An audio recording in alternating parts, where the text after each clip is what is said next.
The rushed repair, the diplomatic vessel Harmony, drifted silently through the void, its hull gleaming under the distant stars. Inside the main conference room, Ambassador Maria Torres sat across from three towering figures that seemed more machine than flesh. The Zillions were impressive creatures, standing nearly 8 feet tall, with chitinous armor plating that shifted between deep purple and metallic silver.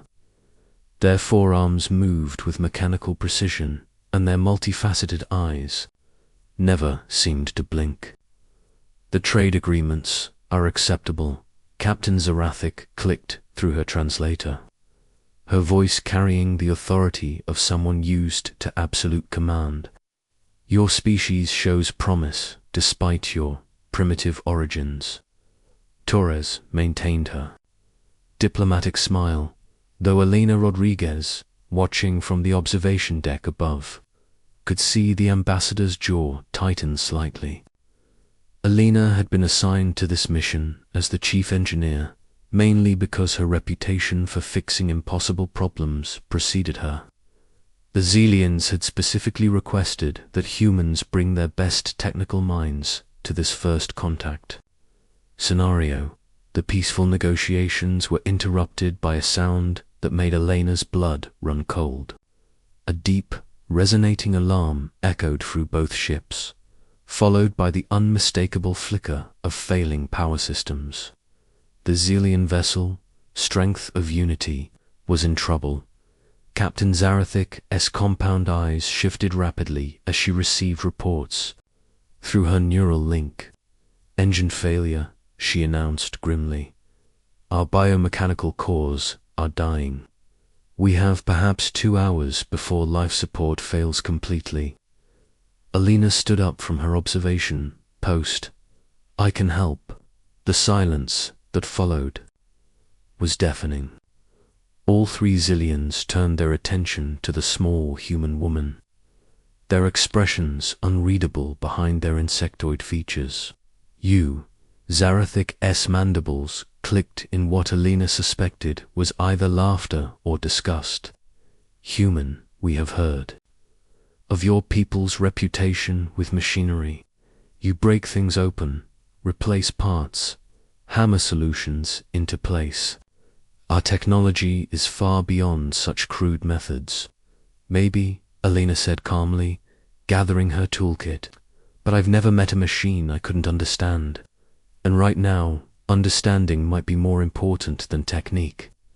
Dr. Keshai, the expedition's science officer, leaned forward with interest. Unlike the captain, her movements were more fluid, less militaristic. "The human makes a point, Captain. Our repair drones are offline. Traditional methods have failed. Perhaps an outside perspective could prove valuable." Zarathic's forearms gestured dismissively. "Fine, but be quick about it, human. We do not have time for your species' tendency to study problems to death. Fix it fast, or we all die slowly." Elena nodded and followed the Zillions through the docking tube to their ship. The moment she stepped aboard the Strength of Unity, she knew she was in a different world entirely. The corridors weren't built so much as grown. Organic curves flowed seamlessly into crystalline structures that pulsed with bioluminescent light. The walls themselves seemed to breathe, expanding and contracting in rhythm with the ship's failing heartbeat. "Your technology is alive," Elena whispered in amazement. "Biomechanical integration," Dr. Keshai explained as they walked. "We grow our ships rather than build them. Each vessel is a unique organism, adapted specifically for its purpose. The Strength of Unity has served us for 40 cycles." They reached the engine room, and Elena gasped. Instead of the mechanical marvels she was used to, she found herself standing before what looked like a massive, living heart. Crystalline arteries pulsed with energy, but the rhythm was erratic, stuttering. Organic components that resembled neural networks flickered with dying light. The primary biocore is experiencing cascade failure, Zarathik explained impatiently. Our estimates show complete shutdown in 97 minutes. Can you repair it or not? Alina approached the massive structure slowly, her engineer's mind racing. This wasn't just technology. This was a living system, complex beyond anything humans had ever created. She pulled out her diagnostic scanner and began taking readings. The power coupling here is completely burned out, she said, pointing to a section where the organic material had turned black and brittle. And these neural pathways are showing severe trauma. What caused this?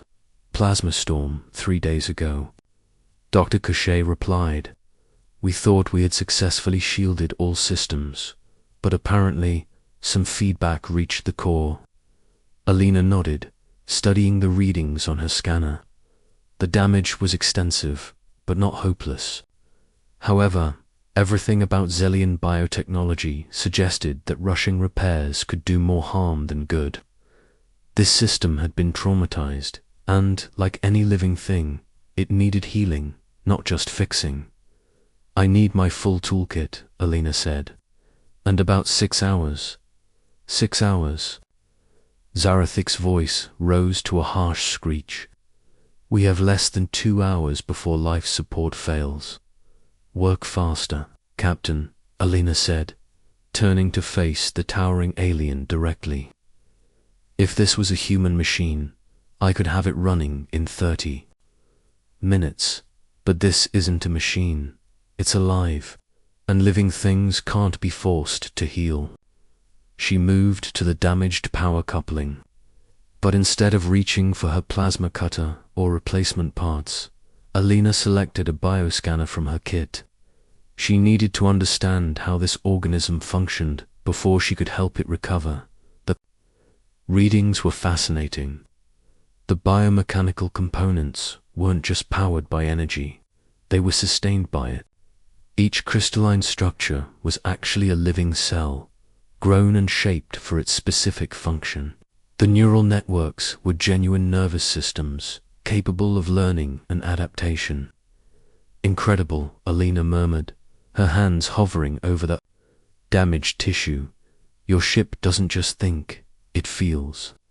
Of course it feels, Dr. Cochet said, moving closer to watch Alina work. How else could it respond to the subtle changes in space conditions? But feeling also means it can experience pain. Alina looked up sharply. Pain. The plasma storm didn't just damage systems, the Zelian scientists explained. It hurt the ship. The biocore is not just malfunctioning, it's suffering. Understanding flooded through Alina like a revelation. This wasn't a repair job. This was a medical procedure. She set aside her traditional engineering tools and pulled out instruments designed for biological work. Tissue regenerators, neural stabilizers, cellular growth stimulators. What are you doing? Zarathik demanded. Those are medical devices, not engineering tools. Exactly, Alina said, beginning to work on the damaged neural pathways. Instead of cutting away the burnt tissue, she used the regenerator to encourage natural healing. The effect was immediate. The blackened areas began to clear, and faint pulses of light started moving through the restored connections as she worked. Alina found herself speaking softly to the ship, the way she might comfort an injured animal. Easy there, I know it. Hurts, but we're going to fix this. Just need to give your systems time to remember how to work together. The other Zelians watched in growing amazement as Lena's gentle approach began yielding results far beyond their expectations. Where their own repair drones had failed to restore even basic function, Elena's careful biological treatment was bringing dead systems back to life. The neural response patterns are stronger than original specifications, Dr. Cochet reported, studying her instruments with wonder. How is this possible? Alina smiled as she moved to the next damaged section. Because I'm not trying to make it work the way I think it should. I'm helping it remember how it wants to work.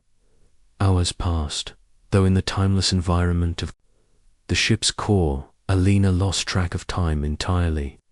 She worked with patience and intuition, reading the biomechanical systems like a doctor examining a patient. Each repair built on the last, creating a network of healing that spread throughout the ship. The other crew members had gathered to watch, their compound eyes reflecting the growing light from the restored biocore. Alina could hear them speaking. In their own language, voices filled with amazement and something that sounded like reverence. Asterisk. The efficiency ratings are 40% above original, Zarathic announced, her voice subdued with shock. The ship is not just repaired, it's better than new. Alina nodded, packing away her tools. Sometimes when living things heal, they come back stronger. The trauma taught the ship's systems how to work together better, as the strength of unity powered back to full operational status. Captain Zarathic approached Alina with an expression that might have been respect. "Human Elena Rodriguez," she said formally. "The Zelian Collective owes you a debt that cannot be measured." "No debt," Elena replied. "Just neighbors helping neighbors." The whispered question 3 days later, Elena found herself permanently assigned to the Zelian vessel as a cultural exchange engineer. The diplomatic talks had evolved into something far more significant than anyone had expected, where the two species had planned simple trade agreements. They were now discussing technological collaboration and shared exploration missions. Alina spent her time in the ship's biomechanical workshops, learning the intricate art of growing technology rather than building it. The Zelians, meanwhile, were fascinated by human engineering principles, particularly the concept of adaptability and creative problem-solving. "Your people approach technology as partners," Dr. Cachet observed as they worked together on a new bioneural interface. "We have always seen our ships as tools, sophisticated but ultimately subservient. You treat them as ... friends." Alina looked up from the delicate neural network she was helping to cultivate. "Don't you talk to your machines when you're working on them?" The Zelian scientist's mandibles clicked in what Alina had learned was their equivalent of laughter. "Talk to them. They are not capable of conversation." "Maybe not conversation," Alina said, gently adjusting the growth parameters for the neural cluster. "But they respond to attention, to care. This little guy here," she pointed to a particularly complex node, "is struggling to integrate with the main network. But watch what happens when I give it some encouragement." Alina placed her hand gently on the biomechanical structure and spoke softly to it, explaining what she needed it to do and praising its efforts. To Dr. Cachet's amazement, the neural node's activity increased dramatically, and it successfully linked with the surrounding systems. "Impossible," the Zelian whispered. "Biomechanical structures do not respond to verbal encouragement. They respond to intention," Alina explained. "When I talk to them, I'm really focusing my attention, my care, my desire to help them succeed. Living things, even these hybrid systems, can sense that kind of focused positive energy." Over the following weeks, Elena's influence began to spread throughout the ship. Zelian engineers started adopting her gentle approaches, speaking encouragingly to their biomechanical systems during repairs and upgrades. The results were remarkable. Systems that had been temperamental for years began operating smoothly. Growth rates for new biotechnology increased by 30%. Even the ship's overall mood seemed to improve.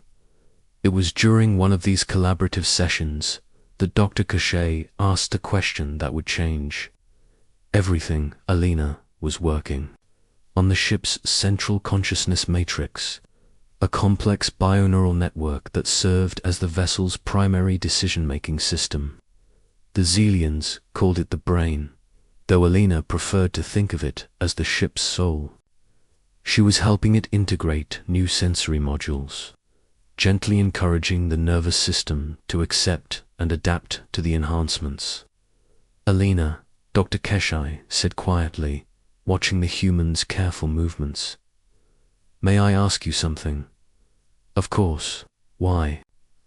Are you being so gentle? Alina paused in her work, considering the question. What do you mean, your repairs on our ship? Your work with our technology? Even now, the way you touch the neural matrix. Dr. Keshai moved closer, her compound, eyes studying Elena's face. We told you to be quick, to fix things fast.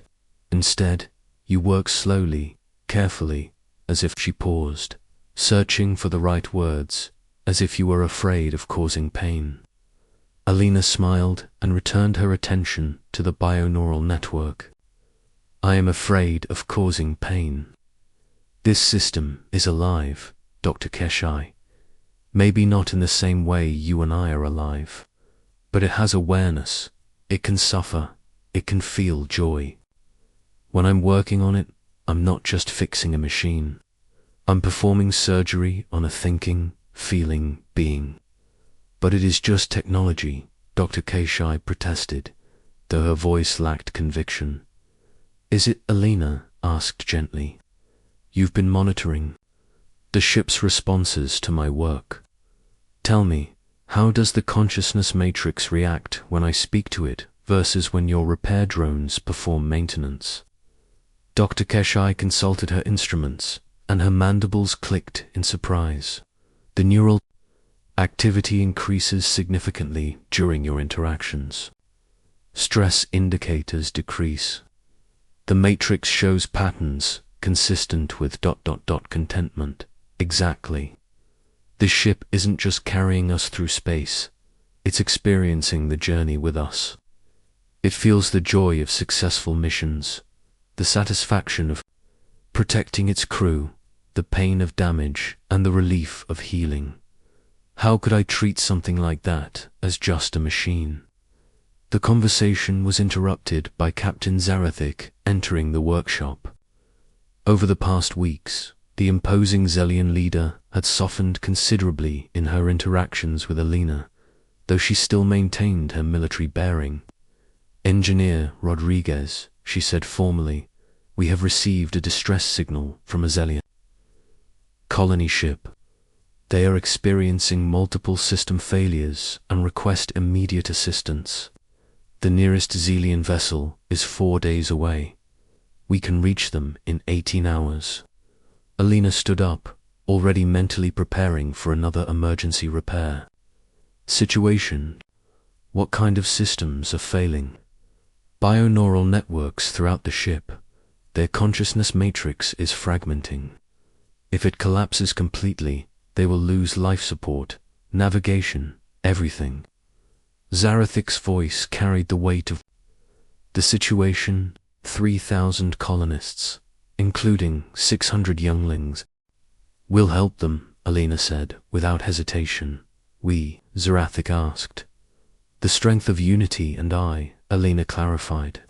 This ship has learned so much over the past weeks. I think it's ready to teach other ships how to heal themselves. Dr. Keshai looked up sharply from her instruments. What do you mean? Alina placed her hand on the consciousness matrix, feeling the warm pulse of its bioneural activity. Ships like this don't just process information. They learn, they remember, they can share experiences. If I'm right, the strength of unity can transmit healing patterns to the damaged colony ship, essentially teaching its consciousness matrix how to repair itself. That's theoretical at best, Zarathic said skeptically. Maybe, Alina agreed. But it's also the only chance those colonists have. The 18-hour journey to the colony ship gave Alina time to work with the strength of Unity's consciousness matrix, helping it prepare for the unprecedented attempt at ship-to-ship healing. She guided the bioneural network through exercises, strengthening its ability to project positive patterns and healing energy. When they finally reached the colony vessel New Dawn, the situation was even worse than reported. The massive ship was tumbling slowly through space, its bioluminescent systems flickering erratically. Emergency transmissions painted a picture of cascading system failures and growing panic among the colonists. "Docking is impossible," reported the navigation officer. "Their docking systems are completely offline." "We'll have to work remotely," Alina said. "Can you establish a bioneural link between the ships?" Zarathik looked skeptical. Ship-to-ship consciousness links have never been attempted. The feedback could damage both vessels. "Or it could save 3,000 lives," Alina replied. "Sometimes you have to risk something precious to protect something irreplaceable." The link was established slowly, carefully, with Alina monitoring every step of the process. As the two ships' consciousness matrices made contact, something beautiful happened. The strength of Unity began transmitting not just healing patterns, but memories of its own recovery, the gentle care it had received, the joy of working in harmony with a crew that truly understood its nature. The effect on the colony ship was immediate and dramatic. Systems that had been failing for days began to stabilize. The chaotic tumbling slowed and stopped. Bioluminescent patterns flowed across the hull in waves of returning health, but the most remarkable change was in the colonists themselves.